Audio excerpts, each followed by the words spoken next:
Bom dia, irmãos. É muito bom vê-los por aqui, domingo de manhã. Nesse tempo de pandemia, nos alegra ainda mais, porque muitas pessoas têm ficado ansiosas, com medo, e tudo isso é justificado por causa da situação do nosso país. Mas, como nós temos seguido todas as regras impostas sobre nós, não há nada que nos impeça de estar aqui na igreja, guardando o distanciamento. Não estamos nos abraçando, não estamos nos beijando, não estamos fazendo brincadeiras de mão. Estamos sentados todos ordeiramente olhando para a mesma posição, muito diferente do que acontece em bares, restaurantes, supermercados, açougues, feiras, onde as pessoas se acotovelam. Alguns disputam o mesmo pé de alface na feira, e às vezes nem sabe quantas pessoas já pegou ali, olhou, não gostou e colocou de volta, se estão ou não contaminadas. Por isso, nós temos sempre incentivado os irmãos a virem, sempre com zelo, com prudência, mas cumpre-nos sempre chamar a igreja à presença. Nós temos espaço, nós temos bancos suficientes, e depois que terminarmos, nós vamos ordeiramente voltar para casa, até que todo o cronograma da vacinação seja cumprido, os resultados comecem a aparecer. Nós temos ouvido boas notícias na Europa, tem lá algumas complicações, isso é verdade, mas na grande, imensa maioria nós temos visto bons resultados e esperamos que aconteçam mesmo aqui no Brasil. Vamos começar lendo a palavra de Deus. Eu quero ler um texto que essa semana, nessas 2 últimas semanas, ele já foi lido umas 4 vezes aqui nas reuniões da igreja. Vamos lê-lo outra vez. Colossenses capítulo 3, verso 12 ao verso 17. Colossenses capítulo 3, versículo 12 ao versículo 17. Revesti-vos, pois, como eleitos de Deus, santos e amados, de ternos afetos de misericórdia, de bondade, de humildade, de mansidão, de longanimidade. Suportai-vos uns aos outros, perdoai-vos mutuamente. Caso alguém tenha motivo de queixa contra outrem, assim como o Senhor vos perdoou, assim também perdoai vós. Acima de tudo isto, porém, esteja o amor, que é o vínculo da perfeição. Seja a paz de Cristo o árbitro em vosso coração, a qual também fostes chamados em um só corpo, e sede agradecidos. Habite ricamente em vós a palavra de Cristo. Instruí-vos e aconselhai-vos mutuamente em toda a sabedoria, louvando a Deus com salmos e hinos e cânticos espirituais, com gratidão em vosso coração. E tudo o que fizerdes, seja em palavra, seja em ação, fazei-o em nome do Senhor Jesus, dando por ele graças a Deus Pai. Não sei se você observou, o tema da gratidão apareceu 3 vezes aqui no texto. Tudo que nós fizermos em palavra ou em ação, seja feito com gratidão. Nós devemos ser agradecidos por viver dentro da unidade do corpo de Cristo, perdoando-nos uns aos outros, cuidando uns dos outros, praticando nossos dons e frutificando o fruto do Espírito em todas as nossas obras com gratidão. E também devemos ser gratos quando cantamos, quando louvamos, quando a palavra do Senhor habita o nosso coração largamente, ricamente. Vamos orar nessa manhã? Deus bondoso, Pai querido, Senhor eterno, pastor de cada um de nós. Bendizemos o Teu nome e queremos ser gratos e expressar a nossa gratidão a Ti em tudo o que fizermos aqui neste templo, nesta manhã, e tudo o que fizermos no decorrer do dia, nas nossas palavras, nas nossas ações, queremos fazer com gratidão por tudo quanto o Senhor tem feito e faz por nós. Queremos ser agradecidos por conviver na comunhão do Teu corpo, a igreja, aqui na igreja de Vila Nova. Queremos ser agradecidos quando podemos abrir a nossa voz, levantar a nossa voz e cantar louvores ao Teu nome e dizer, Senhor Deus, as nossas orações para que o Senhor as ouça e as atenda. E também, Senhor Deus, queremos ser gratos ao Senhor pelas nossas próprias atitudes. Por isso pedimos, uma vez que o Senhor conhece o nosso coração e sabe que somos pecadores, que o Senhor nos fortaleça, que o Senhor nos ajude, que o Senhor nos aponte o melhor caminho para as nossas palavras e para as nossas ações, a fim de que elas sejam todas para glorificar o Teu nome e fazer bem às pessoas. Esteja conosco enquanto estamos aqui. Esteja com todos os irmãos que gostariam muito de estar aqui, mas nesse momento, por causa de tudo o que está acontecendo ao nosso redor, por prudência, por precaução, preferiram estar em casa e cuidando uns dos outros. Pedimos que o Senhor cuide da Tua igreja, que na Tua misericórdia o Senhor derrame a Sua graça e que bondosamente o Senhor nos proteja em todo o tempo dessa pandemia. Vem nos visitar, Senhor Deus, com a Tua palavra nessa manhã. Nós queremos Te bendizer e Te adorar com gratidão, em nome de Jesus. Amém, Senhor Deus. Vamos cantar louvores ao Senhor. Reverendo Wesley vai nos conduzir. Bom dia, queridos. Eu quero te convidar, você que pode, a se colocar de pé nessa manhã. Juntos, vamos considerar esse tema que o pastor Hélio tratou nessa manhã, da gratidão. Vamos cantar o cântico Pelo Sol da Manhã, que é um cântico de agradecimento a Deus, de gratidão por tudo aquilo que Deus tem nos dado, tudo aquilo que Ele tem feito nas nossas vidas. E Ele diz, obrigado, Jesus, por tantas bênçãos que nós temos recebido das Tuas mãos. Obrigado, Jesus. Vamos louvar o Senhor com esse cântico. Enquanto nós cantamos, você que veio preparado, esse é o momento oportuno de você entregar o seu dízimo e a sua oferta.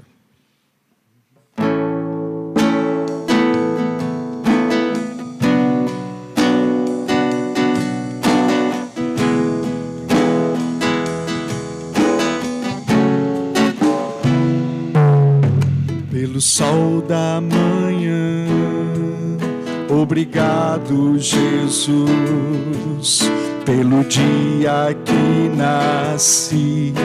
Obrigado, Jesus, pelo irmão que está ao meu lado. Obrigado, obrigado, Jesus.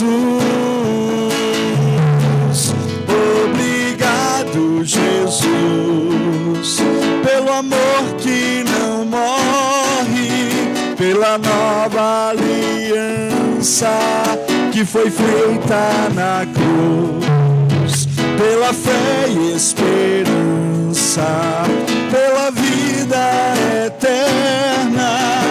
Obrigado, obrigado, Jesus, pelo ar que respiro. Obrigado, Jesus, pelo pão que alimenta. Obrigado, Jesus, pela chuva que cai sobre a terra. Obrigado, obrigado, Jesus. Obrigado, Jesus, pelo amor que não morre, pela nova aliança que foi feita na cruz, pela fé e esperança, pela vida eterna. Obrigado, obrigado, Jesus. Obrigado, Jesus, pelo amor que não morre, pela da nova aliança que foi feita na cruz, pela fé e esperança, pela vida eterna. Obrigado, obrigado, Jesus. Obrigado, obrigado, Jesus. Obrigado, obrigado, Jesus.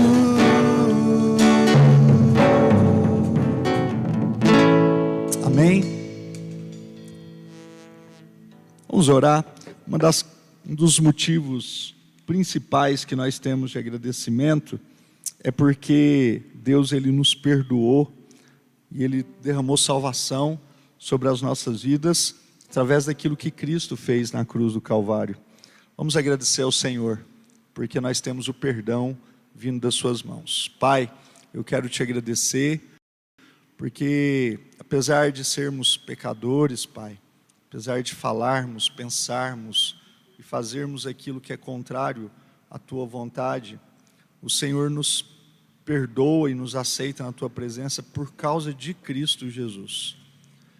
Também pedimos ao Senhor, Pai, que a cada dia o Senhor possa santificar nossas mentes e o nosso coração, para que possamos viver de conformidade com a tua vontade, em obediência à tua palavra, como luzeiros neste mundo, resplandecendo a luz de Cristo através das nossas boas obras e através, Pai, de atitudes de misericórdia, atitudes de paz, atitudes de amor uns para com os outros, como o texto que foi lido aqui de manhã, Pai.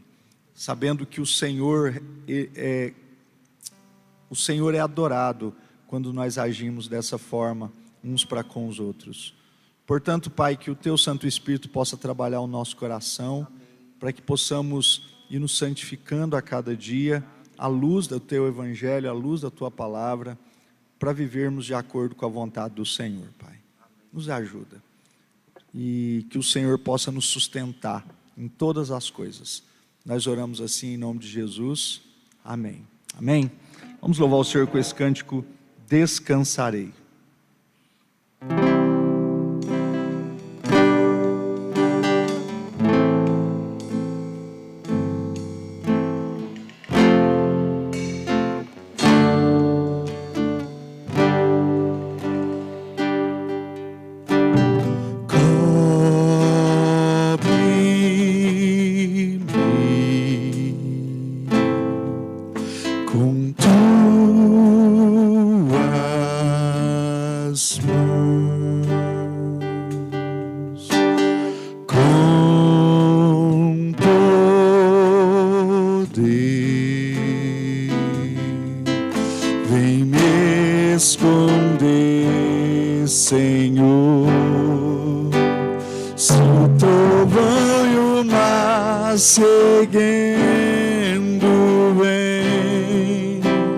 Sobre a tempestade eu voarei, sobre as águas tu também és rei.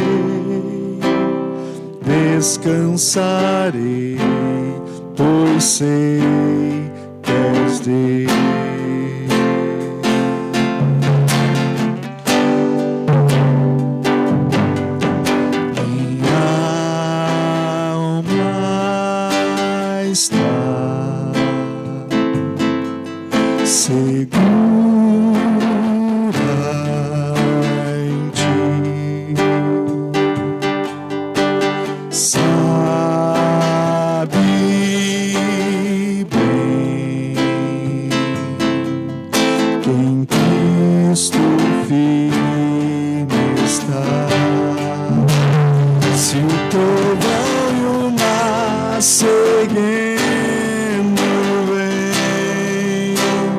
Sobre a tempestade eu voarei, sobre as águas tu também és rei. Descansarei, pois pois sei que és Rei.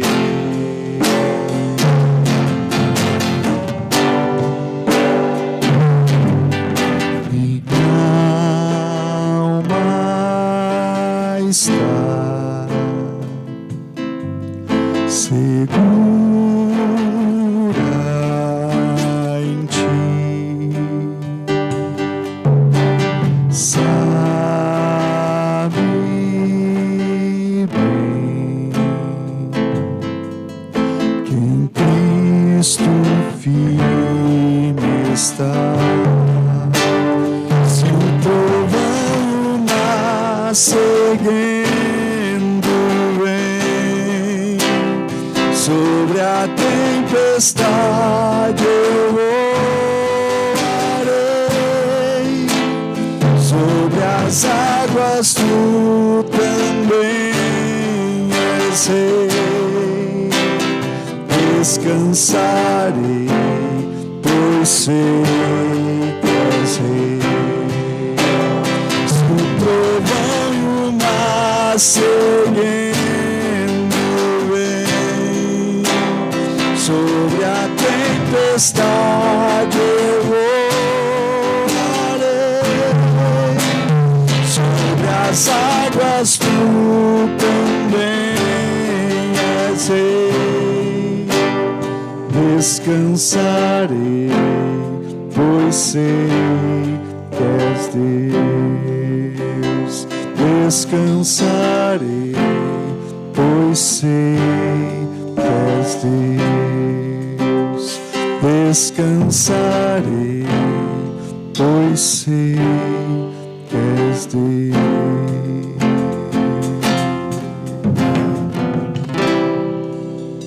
Amém. Pai, nós queremos descansar em Ti, Pai.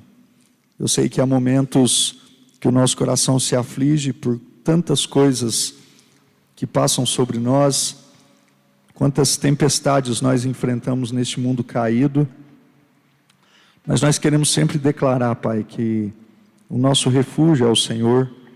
Nós queremos nos esconder em Ti, quando as muitas águas nos atingirem, que possamos estar guardados, protegidos, sob os Teus cuidados, porque nós sabemos, Pai, que nesse mundo nós estamos sujeitos às tempestades da vida, mas nós temos a plena convicção de que o Senhor é o nosso pastor, de que o Senhor está cuidando de nós. Portanto, nos sustenta em todas as coisas, conduz as nossas vidas, Pai, não porque merecemos, mas por amor a Cristo. Nós clamamos que o Senhor conduza as nossas vidas, e também, Deus, trata o nosso coração para que nós venhamos a entender a necessidade de adequarmos as nossas vidas à vontade do Senhor, para que possamos perceber a Tua condução nas nossas vidas. Nós oramos assim em nome de Jesus. Amém e amém. Amém. Os irmãos podem sentar. A palavra está com o pastor Hélio.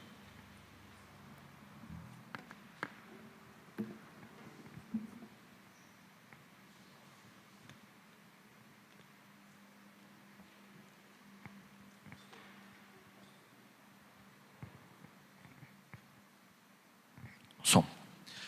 Abra novamente a Bíblia em Colossenses 3,16.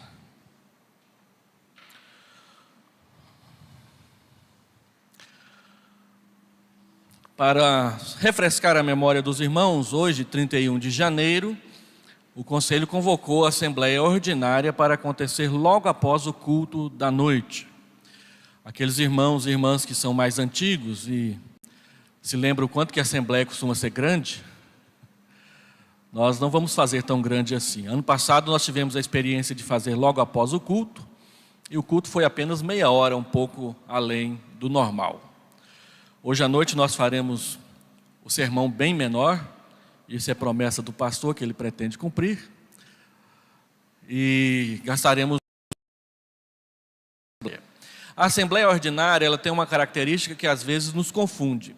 A Assembleia Ordinária, ela é obrigatória, tem que acontecer pelo menos uma por ano, e ela não tem exigência de quórum. ela pode acontecer com qualquer número dos membros presentes. Por quê? Porque a Assembleia Ordinária ela tem por finalidade prestação de relatório. Então, duas coisas vão acontecer na Assembleia hoje à noite. O Conselho vai apresentar o relatório do movimento financeiro da igreja o ano passado. Os irmãos vão poder entender como que o Conselho teve que aprender a administrar as finanças da igreja com a pandemia acontecendo. E depois nós vamos apresentar o orçamento para 2021. É claro que qualquer pergunta por qualquer membro poderá ser feita, mas a Assembleia Ordinária ela não tem fim deliberativo. Ela tem apenas finalidade de informação. Então qualquer pergunta ela deve ser para esclarecer alguma dúvida ou outra que surgir com a apresentação do relatório. Como nós não queremos que a Assembleia seja grande, uma das questões, duas coisas que deveriam acontecer na Assembleia, nós estamos dando uma desviada nelas. A primeira, eu gostaria de apresentar a filosofia de ensino para a escola dominical da igreja, e eu vou gastar uns 40 minutos para fazer isso. Se eu for fazer na Assembleia, aí os irmãos não vão embora antes da meia-noite de jeito nenhum.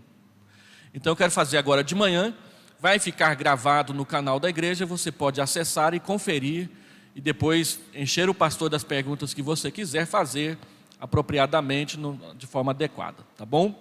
E uma outra questão que a gente sempre faz na Assembleia Ordinária é apresentar as nomeações do Conselho para o ano em curso. Para não tomar muito tempo na Assembleia, nós estamos colocando as nomeações no boletim. E, assim, já dizendo com toda a transparência, nós utilizamos por base a mesma lista das nomeações que nós fizemos no ano passado. Então, nós não consultamos todo mundo naquela lista se aceita ou não assumir aquela função. Se você ver seu nome lá no boletim, em um ou outro cargo, você diz, não fui consultado e nem quero, não tem problema, não precisa ficar ansioso, ansiosa, angustiado, nem com raiva do pastor.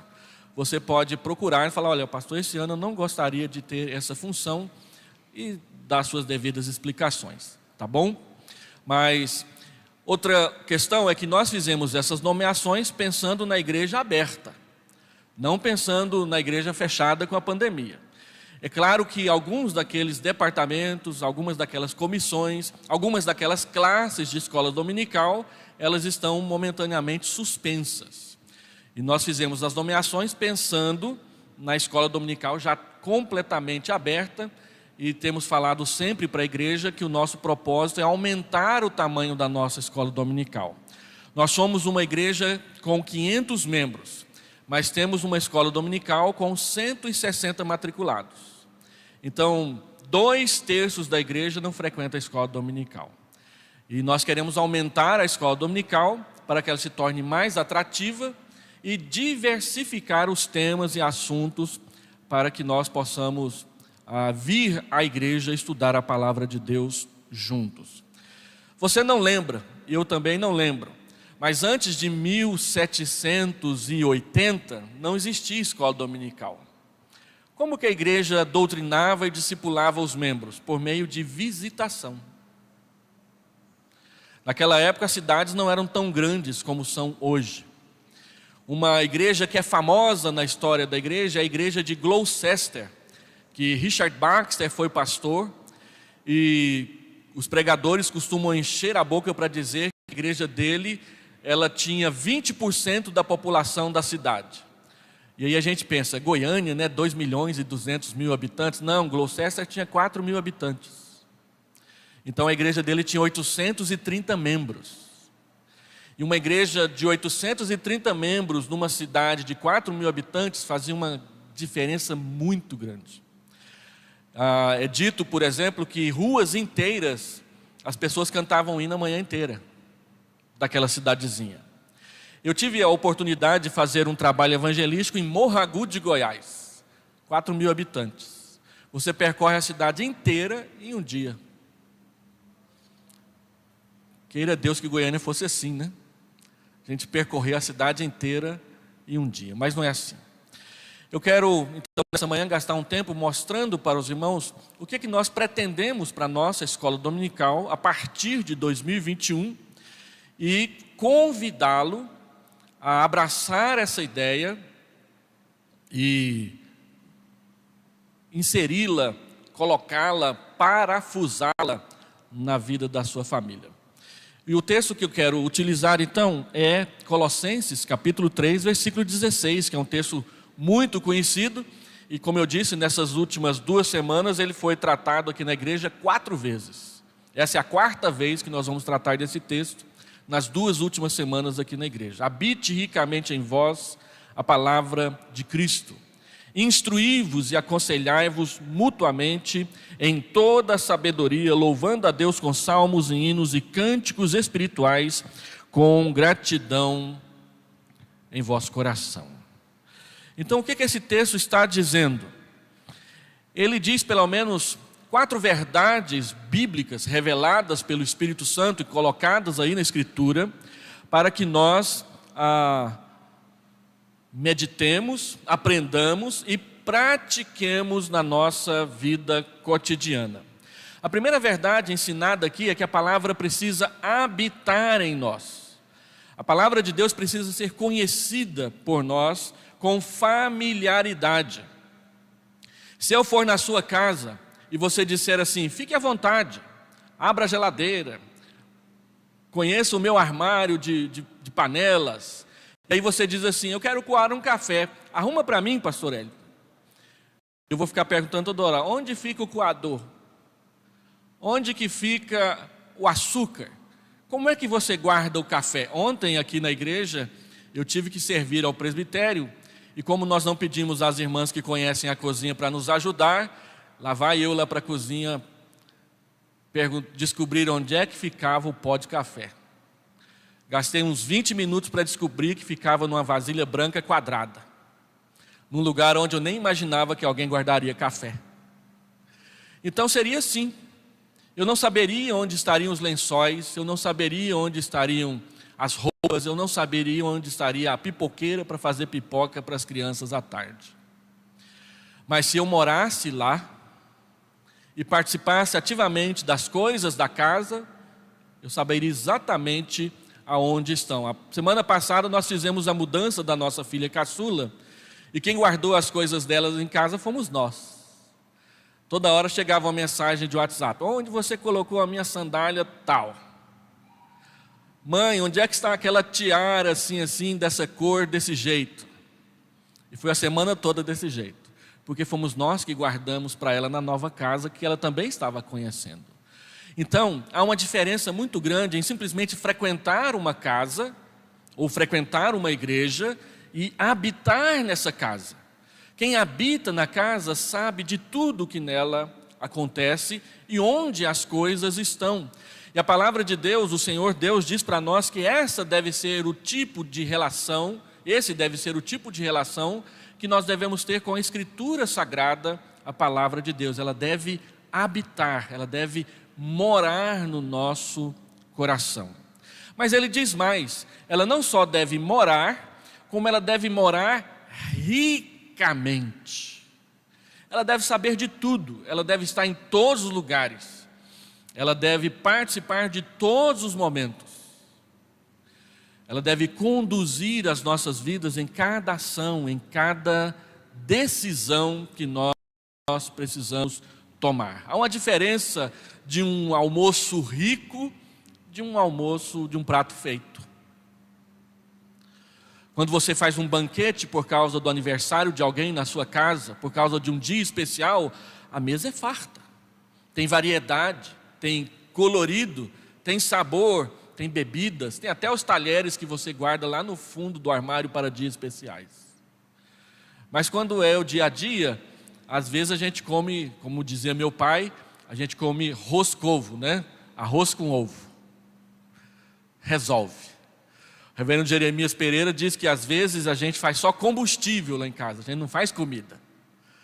Combustível você coloca no tanque e sai andando. Agora comida você não esquece, aquele dia, aquele negócio gostoso, saboroso, faz de novo, né? Então a palavra de Deus, ela deve habitar o nosso coração com riqueza, com detalhes, com minuciosidade. Agora, em terceiro lugar, o texto diz que essa habitação e essa habitação rica tem um propósito muito claro e definido, que é fazer com que nós possamos instruir uns aos outros e aconselhar uns aos outros. Observe, e o reverendo Wesley falou muito bem sobre isso no sermão que ele pregou domingo passado nesse texto. Observe que o texto não está dizendo que é para que você possa ouvir o conselho do pastor ou você possa ser instruído pelo professor da escola dominical. O texto diz que é para que nós possamos instruir uns aos outros e aconselhar uns aos outros. Se a palavra de Deus habita com largueza, com riqueza o nosso coração, nós teremos conteúdo bíblico, divino, vindo de Deus, para ajudar o nosso irmão quando ele precisar de orientação e para os conselhos que possamos vir a dar. Alguém disse certa vez que se conselho fosse bom, vendia, né? Se conselho fosse bom, ninguém dava, vendia. Talvez seja por isso que muitos irmãos preferem pagar consultas caras para psicólogo do que vir conversar com o pastor no gabinete pastoral, porque o pastor não cobra, ele já recebe o salário da igreja. Mas o psicólogo cobra, e ele tem que cobrar, senão ele não vive. Cobra caro. Se eu cobrasse o mesmo valor pelos aconselhamentos que eu dou, eu estava com a vida bem melhor. Agora há uma diferença. A palavra de Deus diz que Deus quer que a sua igreja seja instruída na palavra. Deus quer que cada membro, mulher, homem, rapaz, moça, inclusive crianças, tenham a palavra no seu coração para poder usá-la na hora de ajudar o irmão, a irmã, o próximo nas suas necessidades e dificuldades. Portanto, isso estabelece para nós um alvo para a nossa escola dominical, um alvo para a vida da igreja, um alvo para todas as programações e todo tipo de relacionamento que nós construímos aqui. Qual alvo? Que Deus me use, que Deus te use, para que o irmão, a irmã, o próximo, a próxima, seja edificada através de mim, através de você. Quantos conselhos ditos, e por causa disso malditos, são dados porque nós não conhecemos a palavra e não nos importamos muito com ela. A palavra de Deus diz que nós temos que aprender a manejar a palavra com destreza. E a palavra manejar que Paulo escolheu lá em 1 Timóteo para falar isso para ele, ela veio do contexto militar, de saber usar a espada na hora que você está no campo de batalha. E aí a gente assiste, pastor, então eu tenho que ser igual o Aquiles daquele filme Troia, que tem uma cena lá de luta de espada que é quase meia hora do filme. Não, a espada nunca foi feita para aquele tipo de propósito. É só em Hollywood que é desse jeito. Ou no Bollywood, que é pior ainda, né? Mas eu tenho em casa um vídeo que fala sobre a espada, recuperando a espada. E é dito que a espada, os soldados aprendiam apenas 3 movimentos. Era defender, afastar o inimigo e matar o inimigo. Então, quando a gente vê aqueles filmes que tem treinamento de espada, os caras ficam lá, né? Fala, que bobagem esses filmes, que coisa mecânica. Mas era só isso que eles aprendiam, porque no campo de batalha, eles tinham que se livrar do inimigo o mais rápido possível para pegar o próximo. Então, esse negócio de ficar lá aquele montão de gente lutando lá e 2 brincando de espada lá no meio, nunca que acontecer isso num campo de batalha de verdade. Manejar com destreza é saber o propósito e como usar. Então tem muita gente que brinca com a palavra de Deus como se ela fosse uma espada de D'Artagnan dos 3 mosqueteiros. Mas não é assim. Você tem que saber exatamente qual texto usar, em qual momento, com quem e para quê. E a escola dominical é um instrumento que a igreja tem usado ultimamente para esse fim. O discipulado pessoal é o instrumento que a igreja usa para esse fim. Então nós queremos, de forma muito intencional e proativa, deixar claro para a igreja de Vila Nova qual que é o propósito da nossa escola dominical.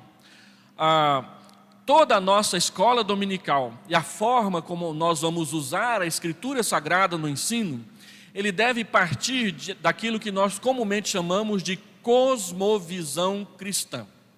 A palavra cosmovisão, ela vem da palavra grega cosmos, que significa mundo. Então, cosmovisão é visão de mundo. Como que nós enxergamos o mundo? A cosmovisão bíblica, a forma como a Escritura enxerga o mundo, ela deve ser conhecida por nós, deve ser um conhecimento dominado por nós e usado nas nossas conversações com as pessoas. E assim, nós aprendemos que existem algumas cosmovisões que estão aí por fora e que nós as aprendemos no ensino médio, nas faculdades da vida, e que elas são trazidas para dentro da igreja, causando imenso prejuízo para a nossa fé.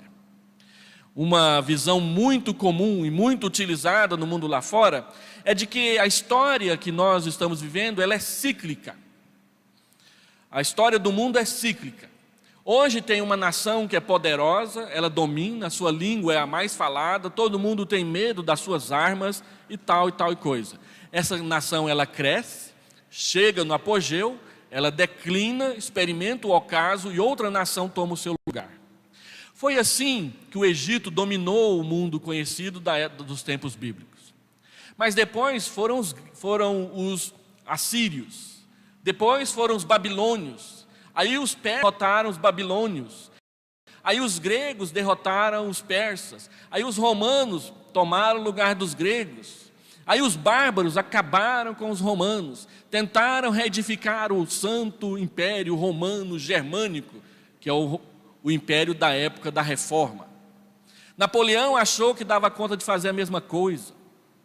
Depois foi a Inglaterra com seus navios, Portugal com as suas descobertas. E agora é os Estados Unidos com as suas bombas atômicas. Mas uma hora, segundo essa ideologia, os Estados Unidos vão entrar em declínio, e os democratas disseram que o Trump foi o início do fim, e agora estão fazendo tudo que a gente não queria que eles fizessem de novo, e assim vai. Eu me lembro quando eu era criança, na casa da minha avó, ela tinha vários cadernos de francês, porque as escolas públicas do Brasil não ensinavam inglês, ensinavam francês. Somente depois da Segunda Guerra Mundial é que abandonamos o francês e abraçamos o inglês. E agora já tem gente que a gente só usa o 0 e o 1, né, que é os bits, para conversar aí. Então, o mundo é cíclico. Hoje você está por cima, amanhã você está por baixo. Hoje você está por cima, amanhã você está por baixo. Infinitamente sem fim. Uma outra visão da história é a visão de que a história ela é anarquista e ela é dispersiva, ela não tem propósito. A história é uma confusão. Isso foi muito difundido recentemente naquela série que alguns assistiram, porque ela é muito violenta e cheia de pornografia, a Game of Thrones. Game of Thrones defende que o mundo é uma anarquia, é uma bagunça. Se você escolhe um herói para torcer para ele, ele morre no próximo capítulo. E aí vai. Não tem propósito, é uma bagunça. E vai ser sempre assim. Agora a Escritura não enxerga nem cíclica e nem sem rumo. A Escritura diz que a história ela é uma linha reta, ela é uma linha reta ascendente, e ela tem começo, desenvolvimento e ela tem um propósito para o fim. E a Bíblia resume essa linha reta ascendente em 4 palavras que você precisa entender: criação, queda, redenção, consumação. Deus criou todas as coisas. O mundo caiu no pecado, a humanidade caiu no pecado. Deus preparou e realizou a redenção dos pecadores. E Deus está conduzindo esses pecadores que Ele escolheu para viver com Ele para a eternidade, na consumação, na glorificação. A história ela tem um propósito, ela é ascendente e ela tem um fim. E nós vivemos em algum ponto dentro dessa história.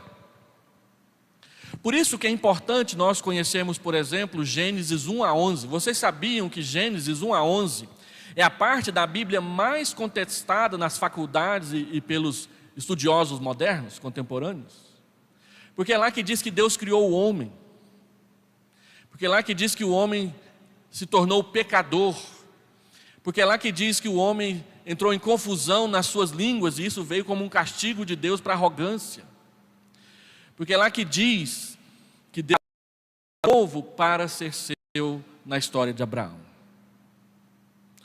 Então é a parte da Bíblia mais contestada. Se você destrói Gênesis 1 a 11, você destrói todo o resto. O próprio Senhor Jesus construiu todo o seu ensino e pregação em cima de Gênesis 1 a 11. Por exemplo, a Bíblia diz que Adão é um tipo de Cristo e também um antítipo de Cristo. Ele aponta para Cristo e ele é o contraste com Cristo, porque ele trouxe o pecado e Cristo trouxe a salvação. Então a Bíblia diz que por um homem o pecado entrou no mundo, e por um homem Deus tratou desse pecado que entrou no mundo. Romanos capítulo 5, do verso 12 em diante. Se Adão não existiu, então o que Jesus Cristo fez? É por essa razão que nós cremos que a história de Adão é uma história verídica. Não é uma história que fala a respeito da humanidade, na antiguidade, do tacape, da pedra e da pedra lascada, essas coisas todas. Não. O homem não evoluiu de um humanoide inferior. Deus o criou. E Adão não é simplesmente a designação de uma raça. Adão aponta para um homem histórico que viveu e que Cristo veio para resolver a enrascada na qual ele nos meteu. Assim é que a história bíblica, então, ela fala da criação, da queda, da redenção, do perdão dos pecados e da consumação, quando Deus voltará para chamar para viver na sua casa os seus. Quem fez essa relação pela primeira vez na história foi Agostinho, o Santo Agostinho da Igreja Católica. Ele escreveu em 410 um livro chamado A Cidade de Deus. Vocês se lembram, em 410, os ostrogodos invadiram Roma e derrubaram tudo. Caiu o Império Romano Ocidental. E aí disseram, os cristãos é que são culpados. Roma caiu porque o cristianismo é uma farsa. E blá blá blá, e blá blá blá, e blá blá blá. Aí Agostinho escreveu, não senhor. Há uma história, há um começo, há um meio, há um fim. Existem duas cidades. A cidade de Deus, aqueles que creem em Deus, e a cidade dos homens, aqueles que são rebeldes contra Deus. Da onde que Agostinho tirou isso? Gênesis, capítulo 3, versículo 15. Porém, inimizade entre a tua descendência, da serpente, e o teu descendente, o seu descendente, que era Jesus, o descendente de Eva. No mundo existem dois povos. Aqueles que ignoram e odeiam a Deus, e aqueles que são seus filhos. E para que você possa viver na cidade de Deus, você precisa ser transformado em filho de Deus, em filha de Deus. Esse livro você acha na internet para você baixar e ler. É grosso. Mas para quem lê Harry Potter, é fichinha. Harry Potter tem 800 páginas. A cidade de Deus tem 400. Então é metade do tempo. E o que é melhor, não é uma ficção.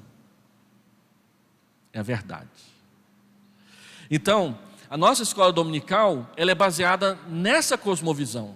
De que há um Deus que criou, de que nós caímos no pecado, de que Deus providenciou Jesus para resolver nossa situação.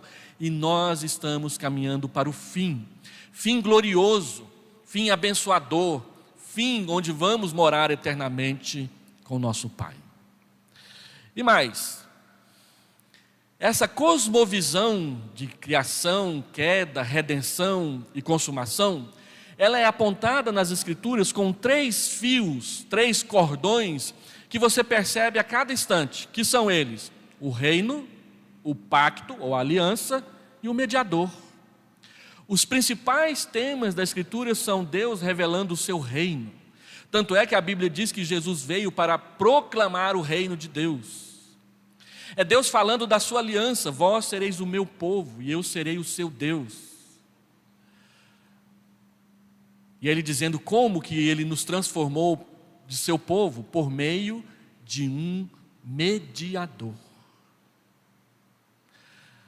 Ninguém vem ao Pai senão por mim, João 14,6. O mediador.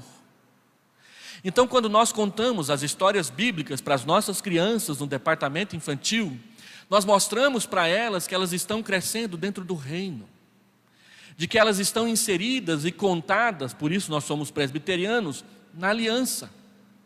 E nós dizemos para ela que quem providenciou tudo isso foi Jesus. Há 2 semanas atrás, nós demos um curso para os professores da escola dominical, do departamento infantil, sobre como falar de Jesus a partir das histórias bíblicas do Antigo Testamento. Por quê? Porque o Antigo Testamento está sempre falando do Messias, do servo, daquele que Deus vai trazer e enviar para ser luz aos gentios e paz para todos nós. Um menino nos nasceu, um filho se nos deu. Nele, nos seus ombros, está o governo, o reino. E ele então é maravilhoso conselheiro, príncipe da paz, pai da eternidade. É Jesus. 700 anos antes dele nascer. Pois não deixarás a minha alma na morte, nem permitirás que o teu santo veja corrupção. Salmo 16, verso 10. É Davi falando de Jesus 1000 anos antes dele nascer. E aí vai.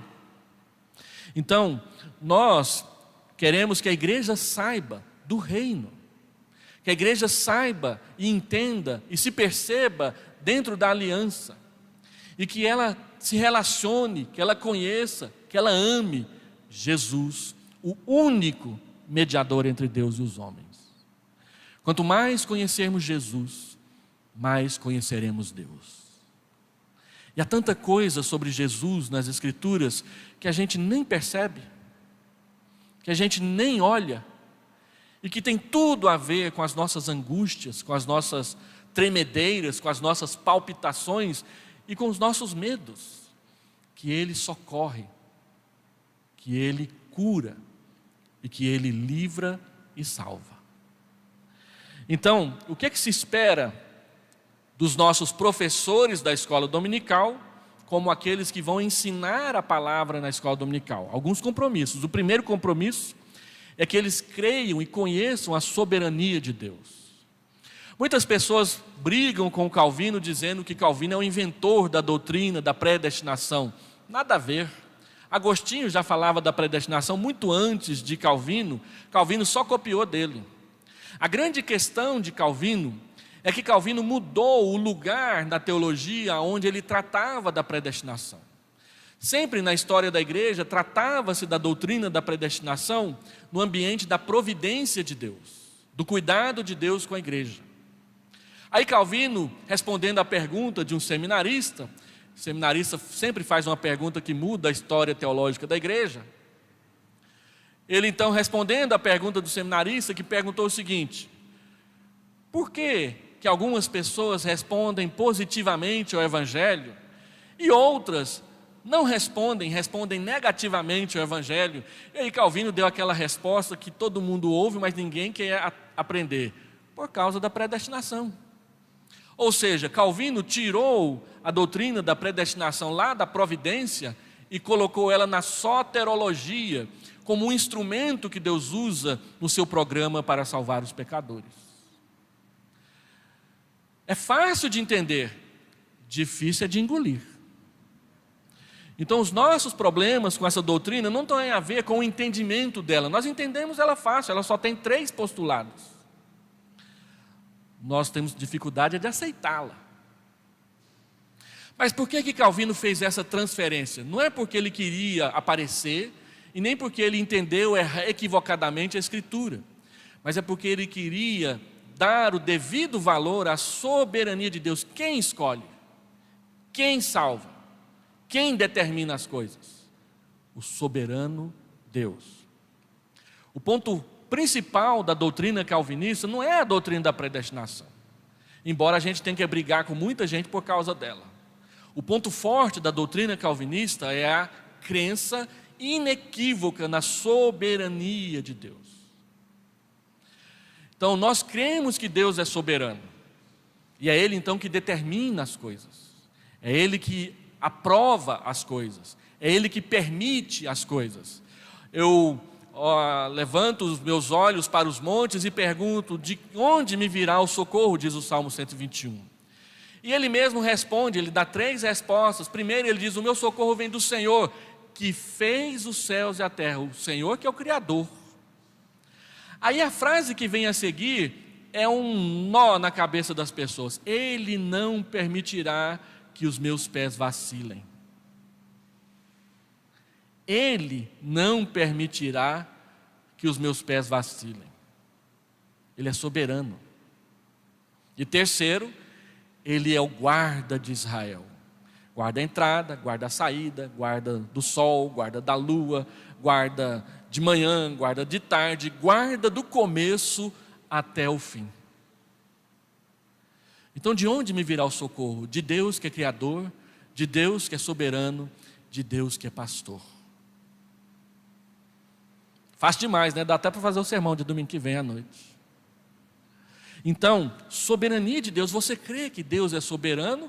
Ou você acha, como o Rambo diz nos seus filmes, que Ele faz o seu próprio destino? Já reparou que nos filmes de Hollywood todo mundo fala: eu faço o meu próprio destino? 15 minutos depois, no mesmo filme, ele diz: eu tomei essa decisão porque eu não tive escolha. Mas não faz o próprio destino? Todos os filmes de Hollywood têm esse negócio: eu não tive escolha. E vocês sabem por quê? Nos Estados Unidos, a grande, imensa maioria religiosa foi, por muitos anos, calvinista. Então, com Hollywood, quando coloca esse negócio de liberdade e de destino, eles estão brigando com a gente, diretamente com a gente. E a gente aplaude, dá Oscar para eles, e nem sabe que eles estão xingando é nós. E no final eles reconhecem: eu fiz porque não tinha outro jeito. Não é? Segundo compromisso, a inerrância das Escrituras. A Escritura não é brinquedo para nós. A Escritura é a verdade. Nós não podemos relativizar os mandamentos da Escritura por causa das complexidades e equívocos da nossa própria vida. Eu não posso dizer que a Bíblia ensina o homossexualismo porque dentro da minha família tem homossexuais. Eu não posso permitir a mentira porque eu gosto de mentir de vez em quando para ganhar dinheiro no meu negócio. A Escritura é a palavra de Deus, ela não muda. Nós é que precisamos nos mudar para nos conformar ao seu ensino. Passará o céu e a terra, mas as minhas palavras não passarão. O que mudou no homem, nas mulheres, nos últimos 500 anos? Nada. Apenas a tecnologia. A natureza humana continua a mesma. Ela mente, ela é soberba, ela é arrogante, ela é egoísta. O adultério está aí, a fornicação está aí. Sempre esteve. E sempre Deus diz que é errado. Então não é porque nós agora temos mais acesso à internet, aquele mundaréu de coisa lá, é que a coisa ficou menos pecaminosa. Não é porque hoje a gente ganha um salário melhor e agora eu posso comprar algo que eu não podia comprar, é que isso que eu quero comprar seja menos pecaminoso. Meu irmão, ele foi um excelente vendedor no laboratório de farmácia que ele trabalhava. E a empresa então tinha como costume dar prêmio para os melhores vendedores. E aí ele ganhou uma semana num hotel Mediterrâneo, no Rio de Janeiro, à beira-mar, hotel 5 estrelas. Você que já ficou hospedado no hotel 5 estrelas sabe o tanto que é caro. Você que nunca conseguiu sabe o quanto que é mais caro ainda. Eu nunca dormi no hotel 5 estrelas. Não, dormi uma vez. É um negócio de doido. E aí ele está lá, curtindo a semana que ele ganhou, porque foi prêmio.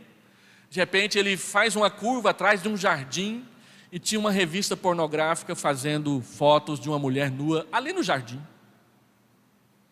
O que pagou o privilégio dele poder ver isso? Estar no hotel 5 estrelas. Que eles costumeiramente locam para fazer esse tipo de coisa.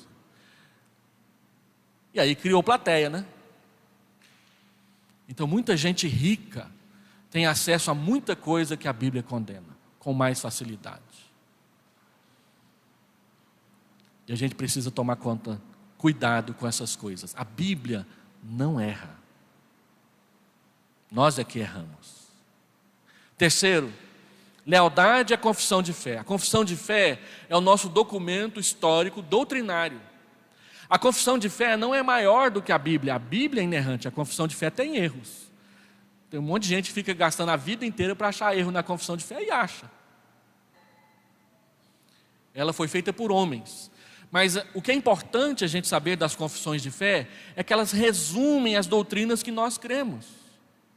Assim, nos ajudam a aprender as doutrinas melhor para compartilhar e dizer o que a gente crê para as pessoas. Então, o que a gente pede e espera dos nossos professores de escola dominical é que eles conheçam as doutrinas que a nossa igreja abraça. Lealdade à confissão de fé. Quarto, submissão e lealdade às autoridades eclesiásticas enquanto, eu esqueci de colocar ali, forem fiéis às Escrituras. Isso está lá no nosso manual presbiteriano e é uma das perguntas e uma das afirmações que nós fazemos e perguntamos para aqueles irmãos e irmãs que vão fazer a sua pública profissão de fé. Você promete obedecer às autoridades da igreja enquanto elas forem fiéis às Escrituras? Aí todo mundo diz, sim. Até o dia que discorda do pastor. Aí o pau quebra, né? Até o dia que o diácono chama a sua atenção porque estava conversando na hora do culto, atrapalhando o sermão do pastor. Aí coitado do diácono. Até o dia que o presbítero comunica uma decisão impopular do conselho. Aí coitado do presbítero. Não, a grande pergunta não é se o diácono pisou no meu calo, se o presbítero mexeu com o meu brio e se o pastor fez cara feia para mim por cima do óculos. A pergunta é, está na Escritura? É por isso que a palavra precisa habitar ricamente o nosso coração.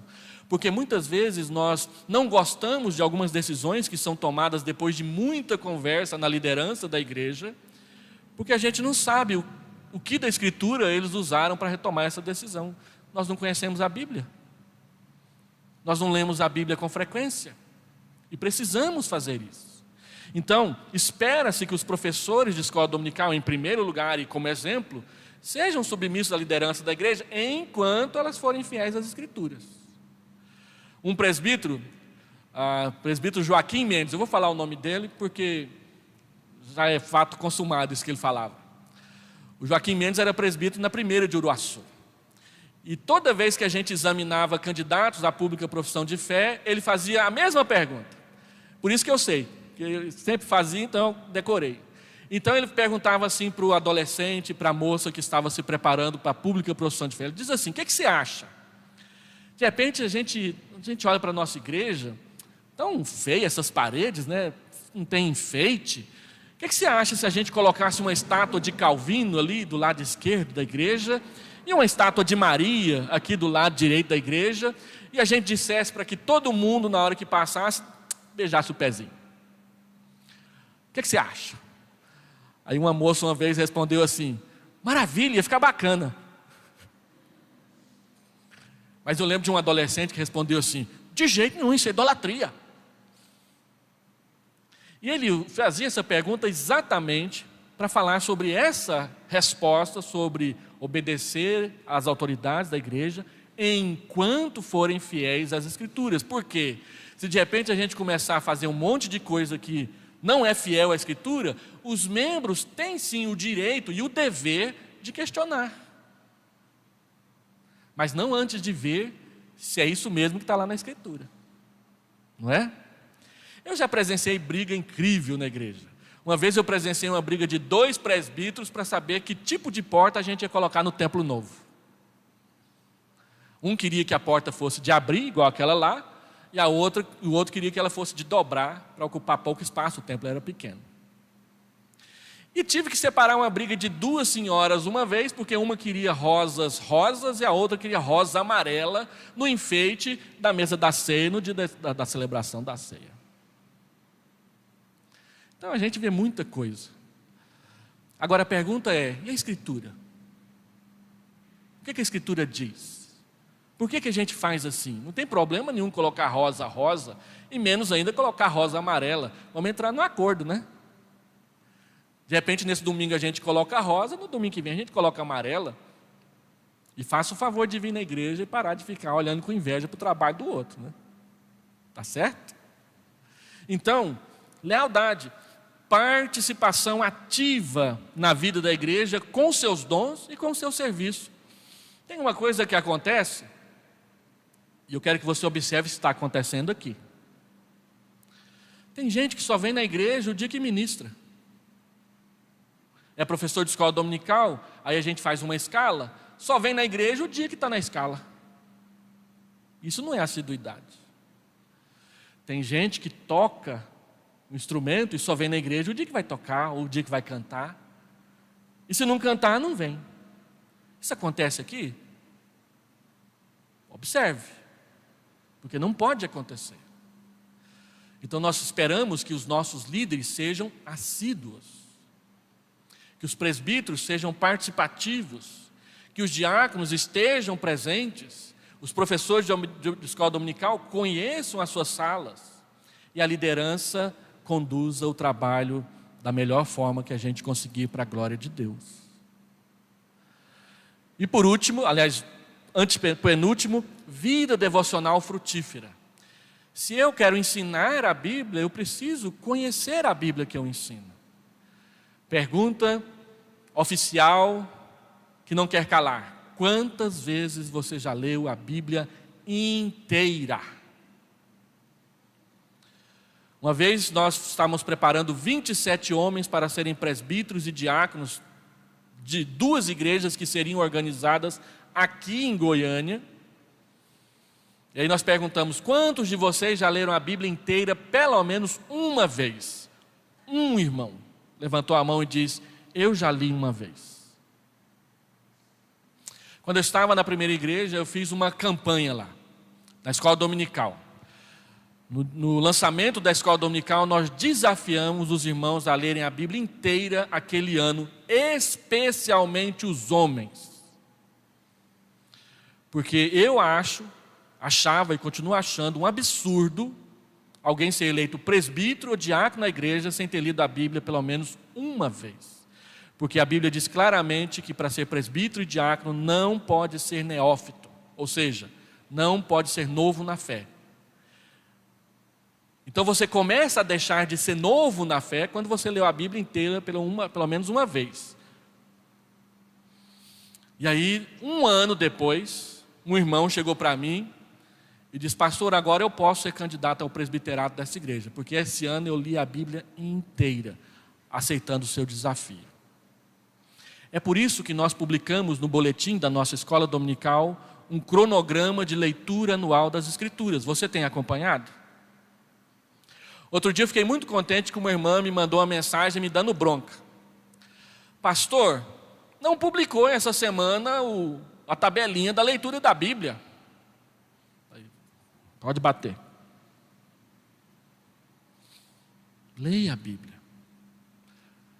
Tem um vídeo que está bombando na internet, especialmente na internet dos cristãos, que mostra a diferença exponencial da vida espiritual de alguém que não lê a Bíblia e de alguém que passou a ler a Bíblia todos os dias. A diferença nos seus relacionamentos, no seu trabalho, na sua maneira de enxergar a Bíblia, na evangelização pessoal. Leia a Bíblia. E por último, testemunho e proclamação do Evangelho. Você fala de Jesus. A gente tem que falar de Jesus. Falar do que Ele tem feito na nossa vida, isso se chama testemunho. E falar usando o que a gente aprendeu no culto, na escola dominical, na SAF, nas reuniões, nos discipulados, nos livros que a gente leu, de forma organizada. Você sabe usar, por exemplo, aquele método da APEC de evangelizar com os 5 dedos? Deus nos amou, Cristo se entregou, nós somos pecadores, aliás, já está fora de ordem. Deus nos amou, nós somos pecadores, Cristo se entregou. Você precisa receber a Cristo e crescer na graça e no Evangelho. Porque Deus amou o mundo de tal maneira que deu o seu Filho unigênito, João 3,16. Todos pecaram e carecem da glória de Deus, Romanos 3,23. Porque Deus prova o seu amor para conosco pelo fato de ter Cristo morrido por nós, sendo nós ainda pecadores, Romanos capítulo 5, versículo 8. Mas a todos quantos o receberam, deu-lhes o poder de serem feitos filhos de Deus, a saber, os que creem no seu nome, João 1, 12. Antes, crescei na graça e no conhecimento de nosso Senhor e Salvador Jesus Cristo, 2 Pedro, capítulo 3, versículo 18. Olha só, um programa de evangelização nos 5 dedos da sua mão, ensinado pela APEC para quem quer ser professor de escola dominical.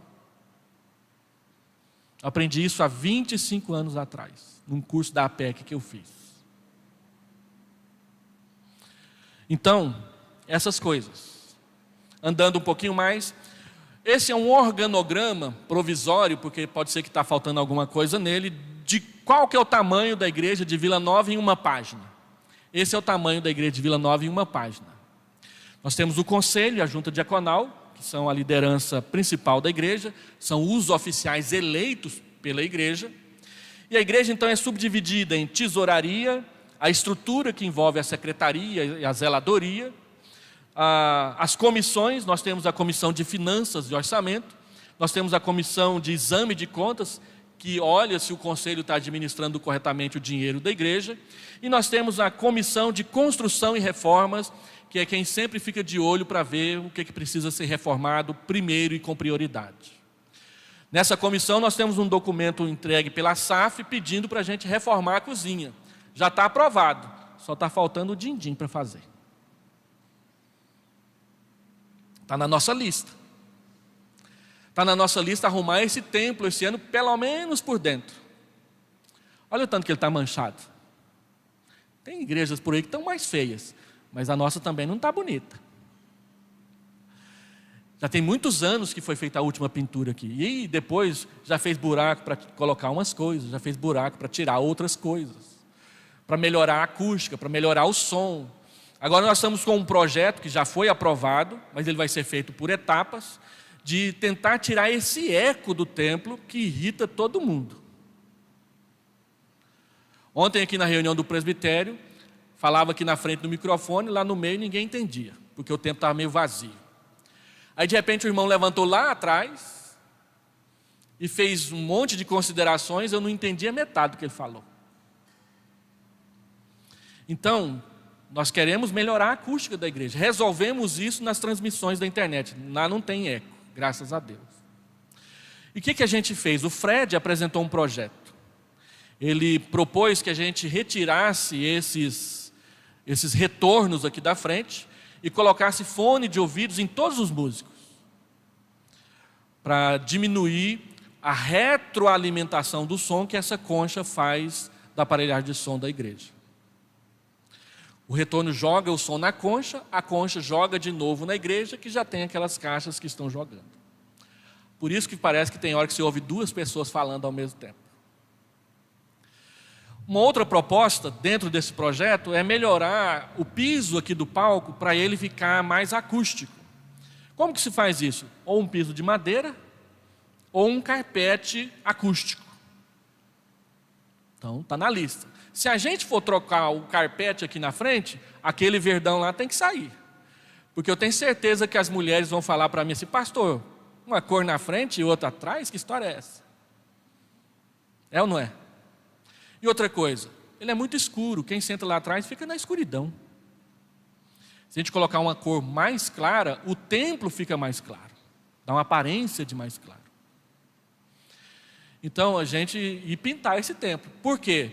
Porque no dia 11 de junho, nós vamos comemorar bodas de alabastro. Eu falei bodas uma vez lá na primeira igreja, um irmão chegou, só me chamou de bode. Então tem que falar bodas, né? Bodas de alabastro. 75 anos de fundação, olha que bênção. E a gente quer fazer festa, né? Para fazer festa, temos que arrumar o nosso templo. Depois vamos mexer lá fora, vamos arrumar a cozinha, vamos arrumar tudo o que precisa arrumar aí, com a graça de Deus. Eu me lembro de um slogan da Catedral do Rio de Janeiro, que eles diziam o seguinte: aquela geração construiu as torres da igreja. Quem já foi no Rio de Janeiro, a Catedral Presbiteriana tem 2 torres de 40 metros de altura. E estava caindo os pedaços há um tempo atrás. Aí o conselho colocou o seguinte slogan: aquela geração levantou essas torres, agora a nossa geração vai reformá-la. Eles gastaram 5 anos reformando as torres. Depois que terminaram, a prefeitura tombou o templo da primeira igreja do Rio de Janeiro como patrimônio histórico da cidade. Olha só. Porque ele foi construído em 1933. Certo? Nós temos os departamentos, a escola dominical. Há uma diferença entre departamento e ministério. O departamento é aquele que tem uma estrutura muito maior, muito grande, que é contínuo. O ministério ele tem uma estrutura menor e atinge um determinado grupo bem menor da igreja específico. Então nós temos o departamento da escola dominical, do culto infantil, juntos. O departamento infantil, que é um dos maiores da igreja. O departamento de música, hoje nós vamos apresentar a nova ministra de música para a igreja, nós estamos contratando. O departamento de eventos e integração, era um ministério, mas nós queremos que ele se torne um departamento, porque ele vai envolver todos os eventos que a igreja faz e também a integração dos nossos visitantes. Então, isso que os diáconos fazem de entregar as lembrancinhas para os nossos visitantes, nós queremos tirar das mãos dos diáconos, porque eles têm muito mais coisa para fazer, e colocar na mão de uma liderança que vai receber treinamento para fazer isso. Mais gente trabalhando na igreja. E o departamento de sonoplastia e mídia. Ano passado nós gastamos muito dinheiro com sonoplastia e mídia. E agora a gente precisa expandir o ministério. Nós estamos crescendo firmemente no YouTube. Subimos de 40 para 719 inscritos no nosso canal de março do ano passado até hoje. Tínhamos um vídeo, uma apresentação do Corban. Agora nós temos 150 vídeos postados no nosso canal de YouTube, que você pode usar no seu trabalho de evangelização à vontade. Mas a mídia é mais do que isso. Nós temos Facebook, mas precisamos trabalhar melhor o nosso Facebook. Nós temos Instagram, e Instagram é a mídia que mais cresce na internet hoje. Então a gente precisa entrar com o pé mais firme no Instagram. E outras mídias que estão surgindo por aí, tá certo? Por isso nós temos um departamento e queremos que mais pessoas nos ajudem. Hoje nós temos 2 pessoas lá, uma cuidando do data show, outra cuidando da transmissão. E esse pessoal vai ficar lá todo domingo, as mesmas pessoas, eles cansam. Então nós precisávamos de pelo menos 4 equipes, para que cada um ficasse ali um domingo por mês e não ficasse tão pesado. Não é?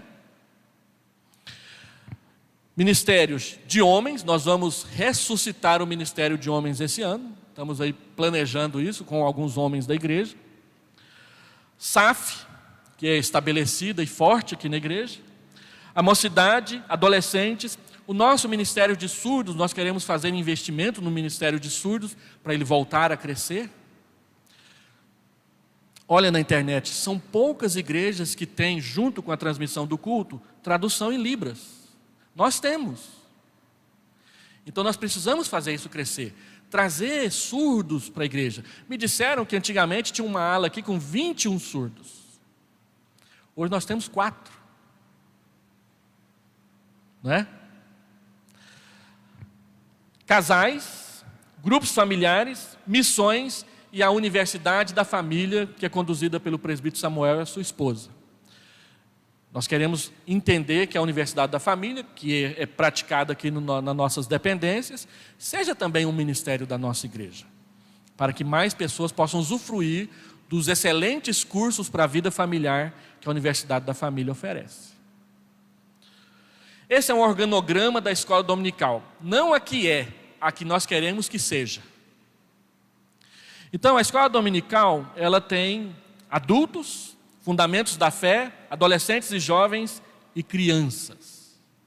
Então, crianças nós temos berçário, 2 e 3 anos, 4 e 6 anos, 7 e 9 anos, 10 a 12 anos. Tem um departamento ali só para eles. E mais o berçário aqui embaixo. Nosso departamento ele está bem alocado. Agora nós precisamos investir em mobília. Todas as nossas lições de escola dominical do departamento infantil estão guardadas em caixas. E aí você fala assim, eu preciso de um material cor-de-rosa, azul, assim. Está lá no fundo da caixa, tem que tirar tudo que está em cima para pegar lá embaixo. Lições estão guardadas em caixas. Nós queremos comprar mais armários e estruturar de forma organizada o almoxarifado do nosso departamento infantil. Para que a gente possa investir mais e saber exatamente o que nós temos para usar com as nossas crianças para aumentar o departamento. E servir as outras igrejas. A primeira igreja tem um departamento infantil imenso. Eu gostaria de fazer um tour no departamento infantil da primeira igreja com os professores do nosso, para dizer, olha só, eles gastaram 80 anos para fazer isso aqui. Nós estamos na metade do caminho. A primeira igreja empresta material para todas as igrejas de Goiânia. Nós também podemos fazer isso. Nerópolis, que nós estamos abrindo. Outras igrejas menores. E assim servir outras igrejas com que Deus nos agraciou ter. Por isso nós estamos fazendo algumas modificações na forma como o material é entregue para os professores e como ele deve voltar. Para que a igreja tenha para usar novamente e para servir igrejas menores. Isso também é fazer missões. Aí nós temos, como que eu quero organizar as classes? As classes de adultos, incluindo jovens, nós queremos implantar um sistema de cursos. Mantemos a classe de jovens, mas há um sistema de cursos. Então nós queremos um curso na área da Bíblia, panorama bíblico, essas coisas. Nós queremos cursos na área de doutrina, como o que eu estou fazendo na quarta-feira. Cursos na área de vida cristã, família, casais, discipulado, por isso trazer a UDF. E cursos na área de teologia histórica, missões, história da IPB. Você conhece a história da IPB? Nós precisamos conhecer, tá certo? Isso aqui é o folder que a gente vai fazer, não foi feito ainda. Como que nós enxergamos o departamento infantil? O departamento infantil tem 3 áreas. Ensino, vida devocional, ou oração, e comunhão. Então nós queremos colocar ênfases maiores em um e outro. Então na escola dominical a ênfase é o ensino. Nas reuniões que a gente faz fora, retiros, brincadeiras, UCP, a ênfase vai ser a socialização, a comunhão. Vai ter história bíblica, vai ter música, mas vai ter muita brincadeira. E no culto infantil, que está suspenso por enquanto, nós queremos enfatizar a vida devocional das crianças. Por isso nós queremos diferenciar o jeito de fazer o culto infantil do jeito de fazer a escola dominical. Hoje em dia o culto infantil é uma repetição resumida da escola dominical. Nós queremos que seja diferente. Você sabia que existe uma janela chamada janela 414? Uma pesquisa da APEC diz que 84% das conversões acontecem entre os 4 anos de idade e os 14 anos de idade. 84% das conversões acontecem nesse período. O que isso quer dizer? Quer dizer que a gente tem que investir mais dinheiro nessas áreas da igreja. Mais dinheiro nos adolescentes. Mais dinheiro no departamento infantil. Por quê? É ali que dá mais resultado. Não quer dizer que nós não vamos investir nos adultos, nos jovens e nos casais, mas que há muitos anos, no Brasil, a maior parte das conversões acontecem na infância e adolescência, que é o que a gente mais sofre aí, com medo dos pais perder os seus filhos para a faculdade, essas coisas todas. Então, se a gente investir pesado no ensino forte, bem feito, bem praticado na escola dominical, e os pais aprenderem isso nas suas casas, pelo modelo da igreja, certamente nós vamos ter mais vitórias nessa área da vida da igreja. Eu faço parte dessa estatística. Deus me converteu quando eu tinha 13 anos de idade. Então, queremos olhar mais nessa direção, a janela 4:14. E aí nós vamos fazer uma mudança curricular que, a princípio, ela vai parecer boba, mas que depois ela vai mostrar o quanto que ela é importante.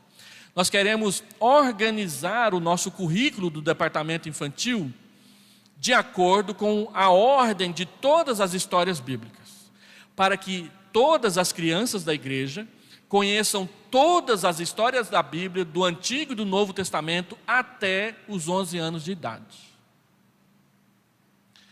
E aí, quando fizerem 12, eles vão ter uma classe preparatória sobre cosmovisão bíblica, queda, criação, queda, redenção e consumação. E quando chegar ali por volta dos 13, 14 anos e migrar para a classe de adolescentes, nós queremos incentivar as crianças e os jovens da igreja a fazerem a sua pública profissão de fé. Nós vamos conduzir as crianças na escola dominical nessa direção.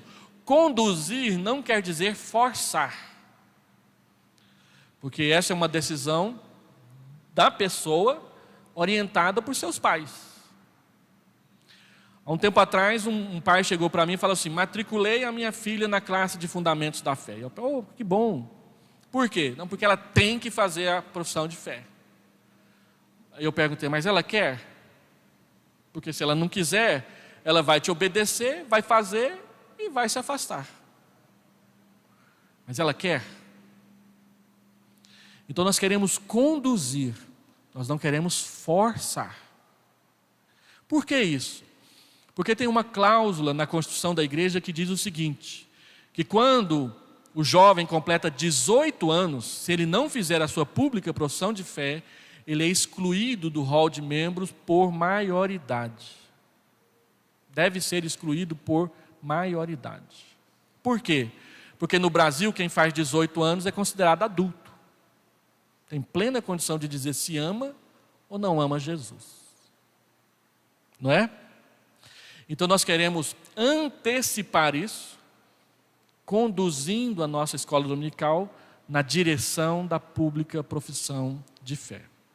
Certo? Aqui tem pormenores que a gente vai passando para a igreja devagarzinho. Acabei de falar isso aqui. Esse é um mapa da nossa igreja que eu gastei 3 dias fazendo lá de cabeça no meu computador, por isso que é feio desse jeito. Tá bom? Mas o que está marcado em amarelo é o que a gente usa hoje no departamento infantil. A gente pode expandir, tem mais 2 salas que a gente pode expandir se for necessário. Nós vamos aplicar essa mudança curricular paulatinamente, vagarosamente, adaptando o que for possível. Por quê? A nossa denominação publica currículo. Aí você vai comprar, acabou, está esgotado. Então a gente tem que ir dançando aí conforme a música, usando outras editoras, outro material e adaptando para a nossa visão doutrinária. Certo? Então vagarosamente, nós já temos muita coisa, nós vamos ampliar e completar o quadro de todas as histórias bíblicas até 11 anos. Tá? Esse é o formato atual do andar das crianças. Nós vamos apenas mudar 2 salas de lugar. Nós achamos que é pedagogicamente prudente colocar as crianças menores mais perto da escada e as crianças maiores no fundo do corredor. Isso é a orientação do corpo de bombeiros, gente. Os mais incapazes precisam ficar mais perto da saída. E num futuro, não muito próximo, mas necessário, nós vamos ter que criar uma segunda saída do andar do departamento infantil, uma saída de emergência. Não tem. E se a gente trouxer os bombeiros aqui, eles vão dizer que tem que fazer. O IP do centro foi fechado por causa disso. Agora estão reabrindo. Porque o Corpo Bombeiro exigiu mais uma saída e naquela época a primeira igreja não tinha condição de fazer. Então fechou a escola. Então nós queremos melhorar o nosso prédio. E no momento adequado, apropriado, com planejamento e com recursos, a gente vai fazer. Tá certo?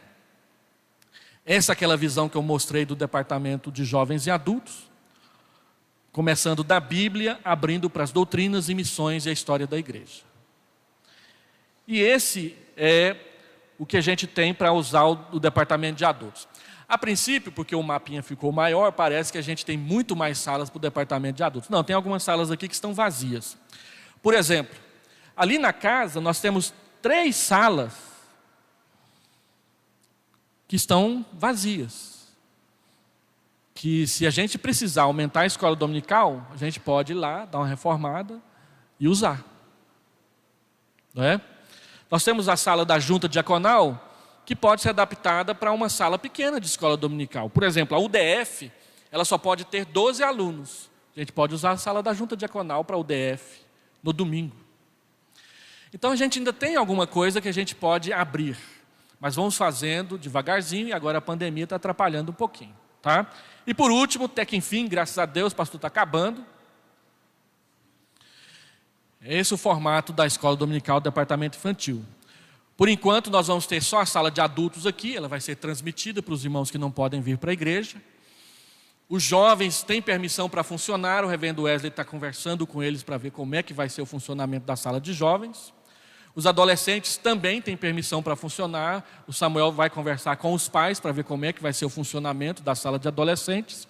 E lá em cima, nós temos 2 salas que podem funcionar, a de juniores e a primário 2. Nós queríamos abrir a primário 1, as crianças de 4 a 6 anos. Mas com o recrudescimento da pandemia, nós achamos prudente esperar um pouco mais. Porque mais crianças vindo, são mais pais vindos. E aí é mais gente para aglomerar aqui dentro do templo. Então, nós vamos esperar um pouco, vamos ver o que está acontecendo. E por enquanto o governo só fechou os bares, né, e os restaurantes. Ontem teve uma manifestação imensa passando aqui na porta da igreja, reclamando disso. Mas nós estamos com 84% das nossas UTIs tomadas aqui em Goiânia, e nós não queremos contribuir para o aumento disso, nós queremos contribuir para a diminuição disso. O conselho acha prudente esperar um pouco, a gente vai manter a estrutura que estamos mantendo desde outubro, vamos fazer a abertura oficial da escola dominical domingo que vem, reverendo Aguinaldo Duarte Faria será o nosso pregador, porque seria o pregador do aniversário da igreja, compramos passagem, tudo, e aí a pandemia, aquela história toda. Eu disse, olha, então vamos transferir para fevereiro. Ele vem fazer a abertura da escola dominical.